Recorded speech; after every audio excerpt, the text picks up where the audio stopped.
नमस्कार guys, SGM education YouTube channel पर आपका स्वागत है। और आज हम करते हैं प्रश्नावली 3.1। इसका पहला सवाल है, कक्षा 10 के 10 विद्यार्थियों ने एक गणित की प्रतियोगिता में भाग लिया। यदि लड़कियों की संख्या लड़कों की संख्या से 4 अधिक है तो प्रतियोगिता में भाग लिए लड़कों और लड़कियों की संख्या ज्ञात कीजिए। तो पहले हम इसका बीजगणितीय रूप बनाएंगे। तो लीजिए बीजगणितीय रूप।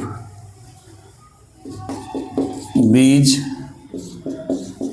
गणित ये रूप देख लीजिए। मान लेते हैं, माना लड़कों की संख्या x और लड़कियों की संख्या y है, ऐसा हमने मान लिया है। अब स्थिति फर्स्ट में देखो। स्थिति फर्स्ट में ये कह रहा है कि कक्षा 10 के 10 विद्यार्थी है, मतलब x और y मिलकर कितने हैं? 10 विद्यार्थी, अर्थात x प्लस y बराबर 10। ये पहला बीजगणितीय रूप हो गया आपका। और अब दूसरा बीजगणितीय रूप देखिए, स्थिति सेकंड से। स्थिति सेकंड में देखिए आप, ये लड़के और ये लड़कियां। कहा गया है कि लड़कों की संख्या लड़कियों की संख्या से 4 अधिक है। लड़कियों की संख्या लड़कों की संख्या से 4 अधिक है। तो यहां पर लड़कियों की संख्या लड़कों से 4 ज्यादा है। अब या तो आप लड़कियों की संख्या में से 4 कम करें या फिर लड़कों की संख्या में 4 जोड़ दें। ये दोनों ही समीकरण सही है। लड़कों की संख्या लड़कियों की संख्या से 4 कम हो गया, या फिर लड़कों की संख्या लड़कियों की संख्या से अगर हम 4 जोड़ देंगे तो बराबर हो जाएगा। आप या तो लड़कियों में से 4 घटा दें या फिर लड़कों में 4 जोड़ दें, तो दोनों ही समीकरण सही है, जो आपको अच्छा लगे। तो हम इस समीकरण को ले लेते हैं। तो ये हो गया समीकरण नंबर 2। अब आइए ग्राफीय रूप में बदलने के लिए पहले हम इसके निर्देशांक ज्ञात कर लेते हैं। तो पहले इसके निर्देशांक ज्ञात कर लेते हैं। समीकरण 1 से ग्राफीय रूप के लिए, ग्राफ के लिए, ठीक है। तो ग्राफ के लिए कर रहे हैं अब हम समीकरण 1 से। समीकरण 1 से आप x या y के स्थान पर कोई भी रख सकते हैं। 0, 1, 2, 3 माइनस प्लस की संख्या, कोई सी भी संख्या आप रख सकते हैं। बताइए आप किसके स्थान पर रखना चाहते हैं, x या y के स्थान पर? तो x के स्थान पर रखना चाहते हैं तो आप कुछ भी रख सकते हैं। जैसे मान लीजिए x बराबर क्या रखना चाहते हैं, जल्दी बोलो। जैसे आपने 0 रखा, x बराबर 0 रखने पर, तो ये हो जाएगा x प्लस वाई बराबर 10। तो x के स्थान पर आपने क्या रखा था? 0। तो यहाँ पर आप 0 कर देंगे तो y बराबर हो जाएगा, प्लस संख्या माइनस हो जाएगी, 10 में से 0 जाएंगे तो क्या बचेगा? 10 ही बचेगा। इसी प्रकार x बराबर मान लीजिए 5 रख दें, रखने पर, तो y बराबर हो जाएगा 10 माइनस 5, या फिर समीकरण में रखकर देख लीजिए। 5 प्लस वाई बराबर 10, तो y बराबर हो जाएगा, प्लस संख्या क्या हो जाएगी? माइनस हो जाएगी। तो कितने आएंगे? 5। लीजिए समीकरण x प्लस वाई बराबर 10 से प्राप्त निर्देशांक सारणी। अब निर्देशांक सारणी आपकी ये है, ये x और ये y। सबसे पहले x बराबर 0 रखा तो क्या आया? y बराबर 10। फिर हमने 5 रखा तो आया क्या? 5। इसी प्रकार हम इस समीकरण से बना लेंगे। लीजिए समीकरण 2 से आप जो भी संख्या रखना चाहते हैं रख सकते हैं। जैसे y बरोबर 0 रखने पर तो x बरोबर हो जाएगा 0 माइनस 4 यानी कि माइनस के 4 है कि नहीं, सॉरी प्लस के 4 होंगे, माइनस के होंगे, 0 में 4 जाएंगे 4 ही बचेगा, है कि नहीं। और या कोई और संख्या रख लो जैसे आपको अच्छी तरह समझ में आ जाए। जैसे मान लीजिए आपने 5 रख लिया, क्या रख लिया, तो 5 माइनस 4 बरोबर 1, कोई दिक्कत। इसी प्रकार y बरोबर किसी विद्यार्थी ने रख लिया मान लीजिए 10 रखने पर तो x बरोबर हो जाएगा 10 माइनस 4 मतलब कि 6। लीजिए समीकरण 2 x बरोबर y माइनस 4 से प्राप्त निर्देशांक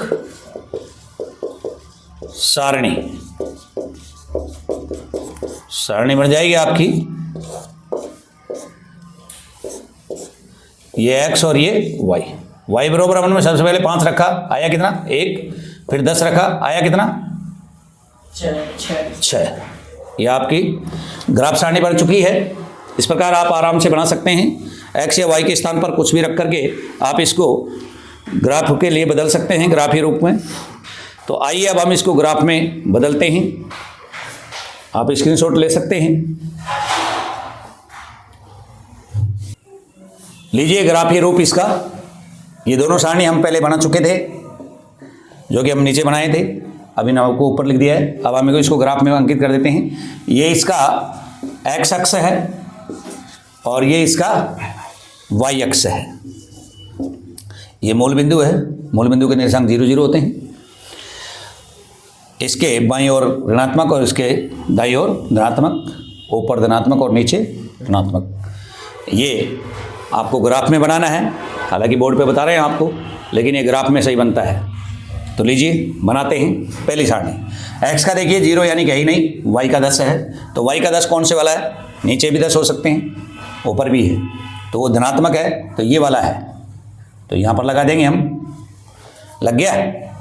इसके बाद में x का 5 और y का 5 दोनों ही धनात्मक है, तो ये x का 5 और ये y का 5 यानी कि जस्ट x से ऊपर और y के जस्ट सामने, तो लगभग यहीं लग रहा है क्या। तो लीजिए यहाँ पर लगा दिया। दोनों बिंदुओं को आप सीधा खींचे, दोनों बिंदुओं को सीधा, हाँ ये भी तिरछा जा रहा है। इस प्रकार ये ग्राफ बनेगा आपका। इसके निर्देशांक हो जाएंगे 0 10 और इसके हो जाएंगे 5 5 और ये समीकरण हो जाएगा आपका x प्लस वाई बरोबर 10 से। ठीक है, और इसको आप आगे बढ़ा सकते हैं, बढ़ाना चाहे तो। लीजिए दूसरे समीकरण में देखो, x का 1 और y का 5, x का 1 है और y का 5, तो आप यहाँ पर लगा सकते हैं। और फिर है x का 6 और y का 10, x का 6, ये 6 है और y का 10, लगभग यहाँ है। ठीक है, थोड़ा इधर है ना। ये लीजिए, आप इसको सीधा मिलाएं। ओहो, एक इधर कटता है, थोड़ा घर साथ में कर दिया वो आपने छेड़ लिया। हाँ, साथ के ऊपर लग रहा है, सब छेड़ लिया वो। साथ की जगह लग रहा है क्या? अब ठीक है, हाँ अब ठीक है ना। चलो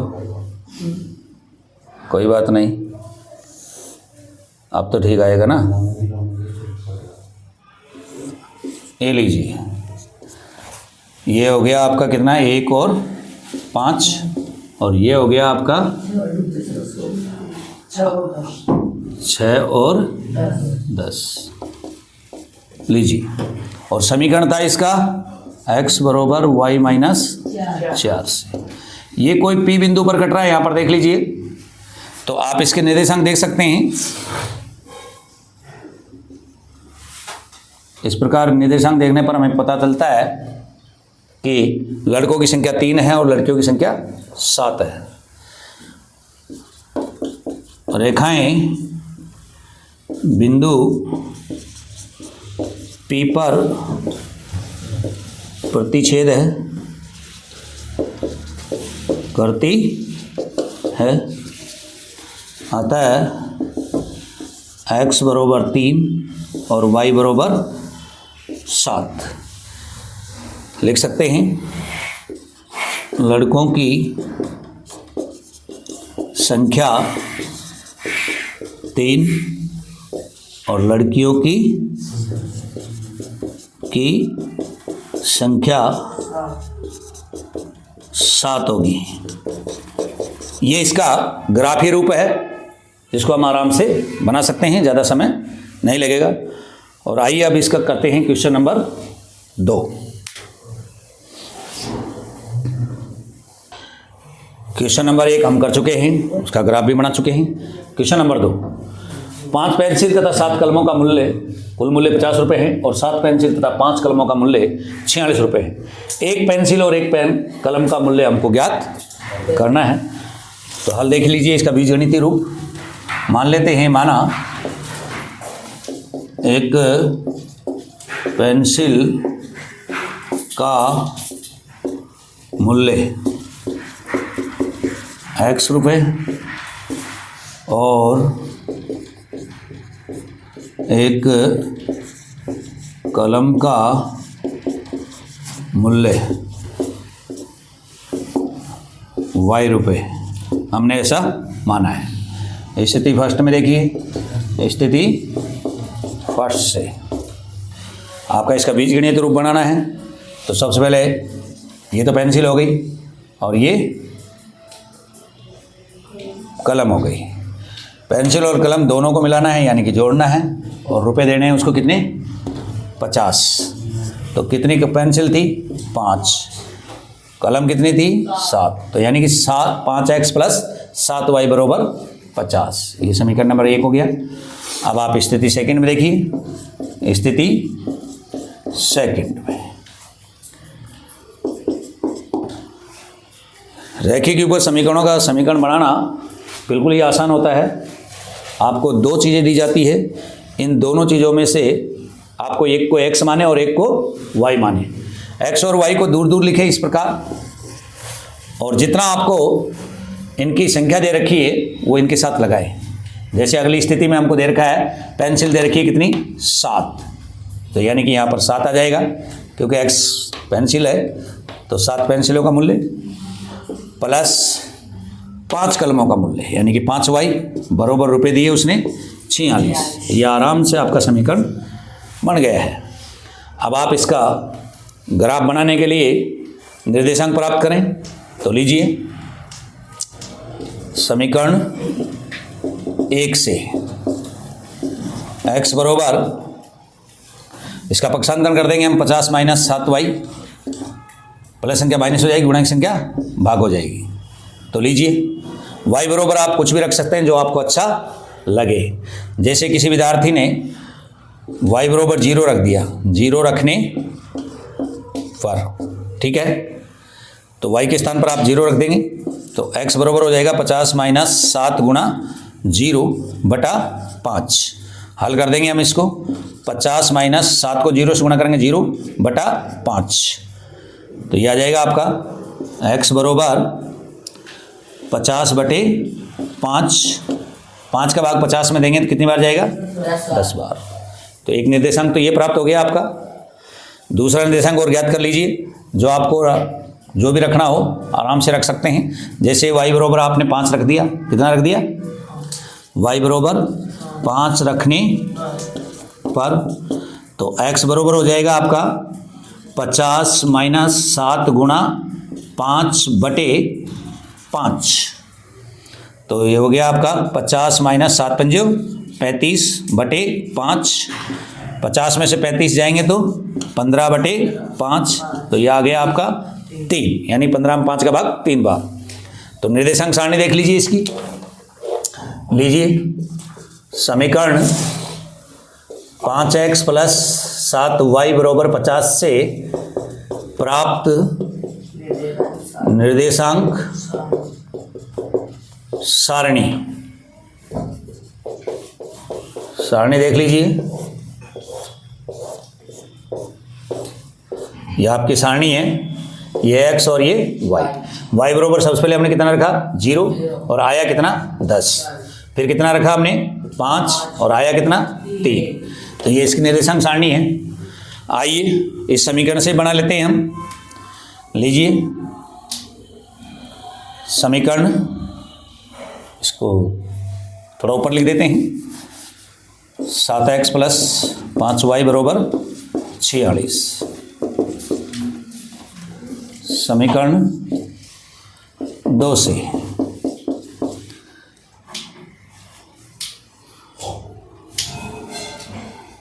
इसको y से बना देते हैं। y बराबर 46 माइनस 7x बटे गुणा की संख्या किस में आ जाएगी भाग में। अब x के स्थान पर आप कुछ भी रख सकते हैं जो आपको अच्छा लगे, तो रख दीजिए x बराबर।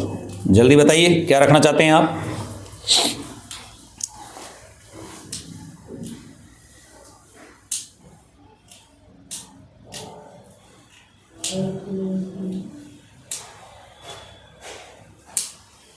तीन रख दे, 3 रखने पर तो y बराबर हो जाएगा 46 माइनस 7 गुणा 3 बटे 5। तो ये हो जाएगा 46 माइनस 7 तिया 21 बटे 5। 46 में से 21 जाएंगे तो कितने बचेंगे 25 बटे 5। 5 का भाग 25 में 5 बार। जल्दी से दूसरा ढूंढिए फटाफट। x बराबर और क्या रखना चाहते हैं जो आपको अच्छा लगे, बताइए जल्दी।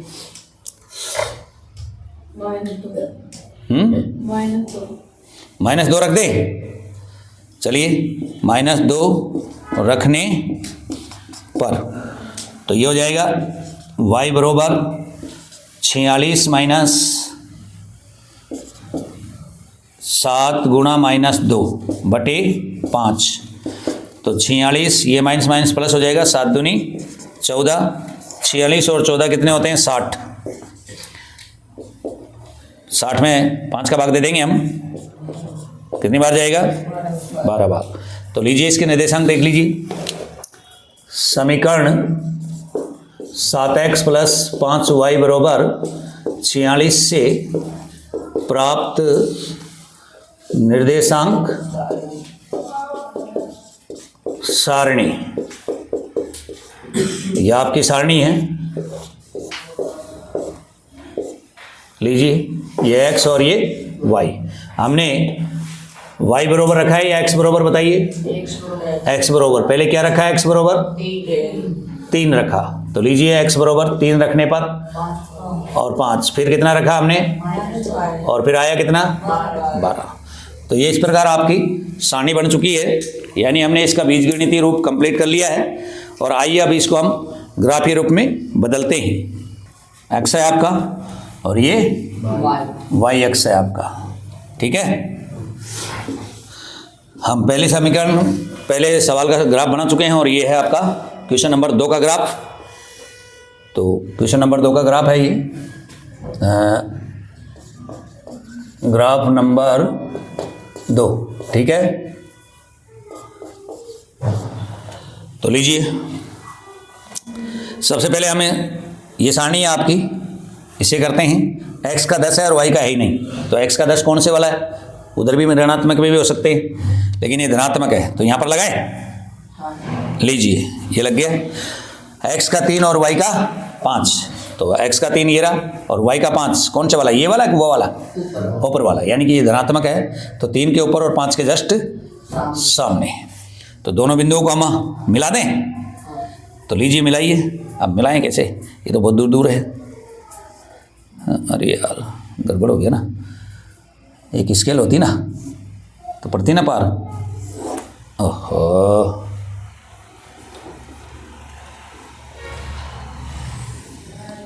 चलो चला ही देंगे काम, सही है ना। बोर्ड पर ग्राफ सही नहीं बन पा रहा है, लेकिन आप ग्राफ में बनाओगे तो ये सही बनेगा। तो लीजिए इसके निर्देशांक लिख देते हैं। ये तो है आपका 10 और 0 और ये है आपका 3 और 5 और समीकरण था हमारा 5x प्लस 7y बराबर 50, यही था। ठीक है, अब इससे बनाते हैं x का 3 और y का 5, तो x का 3 और y का 5 तो यही है, पहले से लगा हुआ है।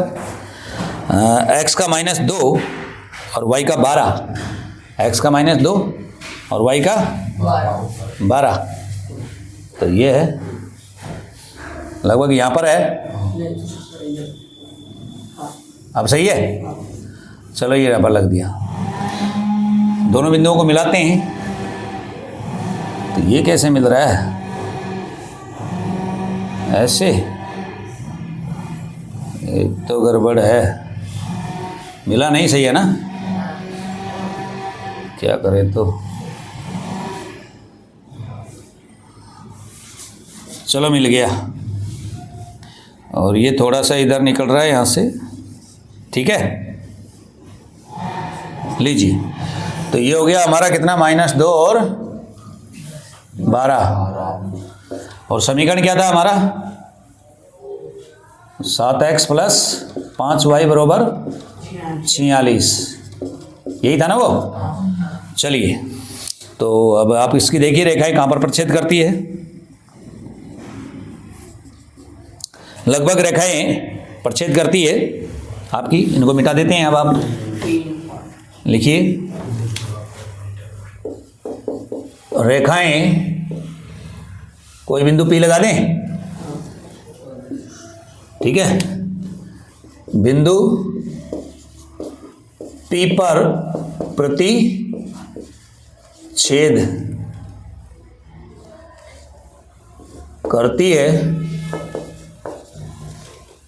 अतः x बराबर तो कितना आया 3 और y बराबर 5। लिख सकते हैं आप एक पेंसिल का मूल्य कितना आ रहा है 3 रुपये और एक कलम का मूल्य कितना आ रहा है 5 रुपये। तो इस प्रकार आप इनका ग्राफ बना सकते हैं। ग्राफ बनाना बिल्कुल एकदम इजी है, ऐसा नहीं है कि आप बना नहीं सकते। आराम से सवाल को पढ़िए, बीजगणितीय रूप में बदलिए और फिर आराम से उसकी सारणी प्राप्त करके निर्देशांक प्राप्त करने के बाद आप इसको ग्राफ में बदल सकते हैं। हम क्वेश्चन 1 के दोनों सवाल कर चुके हैं ग्राफ के द्वारा। अभी हमारा क्वेश्चन नंबर 2 है 3.1 का। अनुपात A1 A2 B1 B2 और C1 C2 की तुलना ज्ञात करके निम्न समीकरण युग्मों को द्वारा निरूपित रेखाएं का एक बिंदु पर प्रतिच्छेद करती है, समांतर अथवा संपाती है, ये हमें पता करना है। तो क्वेश्चन नंबर 2 को हल करने से पहले इसके बारे में थोड़ी सी बातें जान लेते हैं। हमारे पास 3 स्थितियां हैं। स्थिति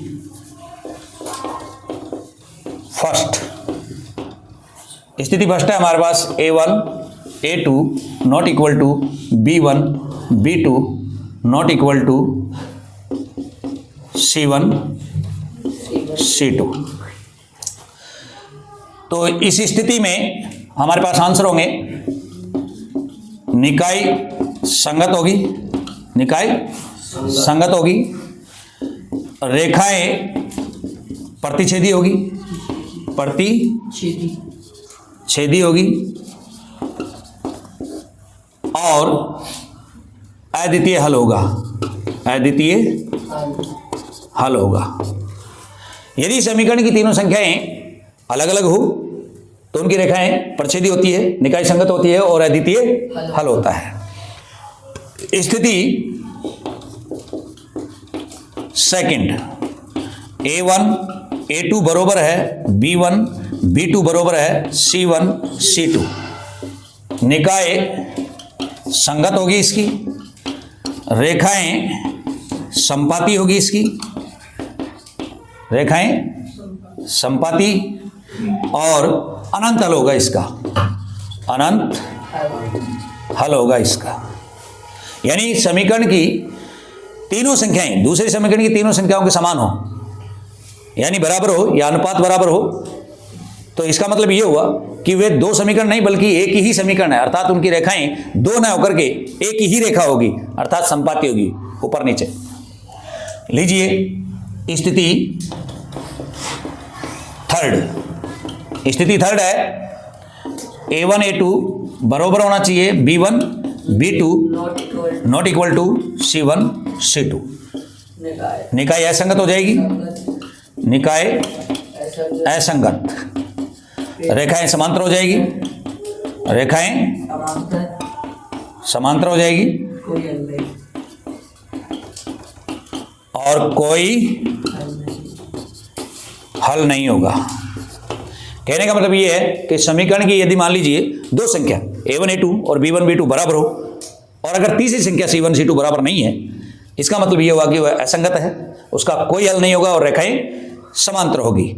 तो हमने प्रश्न 2 को पढ़ने से पहले ये इनके बारे में थोड़ा सा समझा है, और अब इनके अनुसार हम आइए प्रश्न 2 को करते हैं। आप स्क्रीनशॉट ले सकते हैं। लीजिए प्रश्न 2। हल number 1, 5x minus 4y plus 8 बराबर 0 और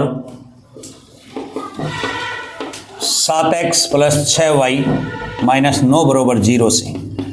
तो देखिए प्रत्येक समीकरण में x की संख्या को a मानेंगे, y की संख्या को b मानेंगे और अचर पद को हम c मानेंगे, अर्थात ये a है, ये b है और ये c है। ये पहला समीकरण है, इसलिए सभी होगा आपका a1 b1 और ये c1। इसी प्रकार ये a है, ये b है और ये c है। ये दूसरा समीकरण है, इसलिए a2 b2 और c2। इस प्रकार आप आराम से इनको पहचान सकते हैं, पहचानना कोई ज़्यादा बड़ी बात नहीं है। तो आइए इसको हम जांच कर लेते हैं। अब लीजिए जांच कर लेते हैं।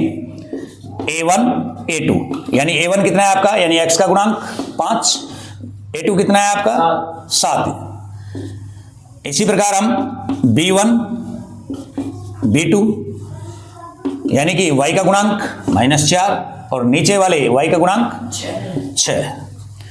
C1 C2 यानी अचर पद 8 और 9।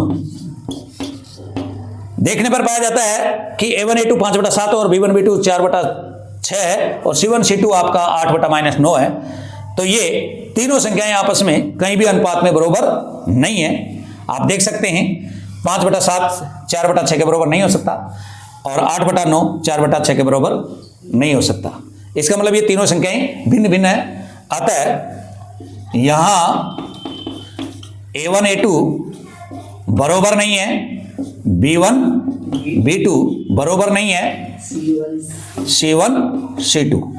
अतः प्रश्न में जो पूछा है वो देख लीजिए क्या पूछा है कि रेखाएं प्रच्छेद करती है या समांतर है या अथवा समपाती है। तो हमने पाया कि जब रेखाएं इसमें हमने पाया कि तीनों संख्याएं अलग अलग है, इसका मतलब ये हुआ कि रेखाएं प्रच्छेद करेगी, यानी कि निकाय संगत है, निकाय संगत है। रेखाएं क्या करेगी, प्रतिच्छेदी है, प्रतिच्छेदी है। ये इतना ही अपन को जांच करना था इसमें। और आइए अब हम इसका क्वेश्चन नंबर 2 को जांच कर देते हैं। लीजिए क्वेश्चन नंबर 2। क्वेश्चन नंबर 2 में देखिए, अब आप सीधा डायरेक्टली जांच कर लेते हैं। क्वेश्चन नंबर 2 यह है क्वेश्चन नंबर 2, आपको दिख रहा होगा 9x प्लस 3y बराबर 12 और 18x प्लस 6y बराबर 24। तो लीजिए A1 A2 यानी कि 9/18, आप चाहे तो इसको काट सकते हैं, 9 एकम 9 9 दूनी 18। B1 B2 देख सकते हैं, B1 B2 3/6 यानी कि 3/6, आप इसको 3 से काट सकते हैं, 3 एकम 3 और 3 दूनी 6।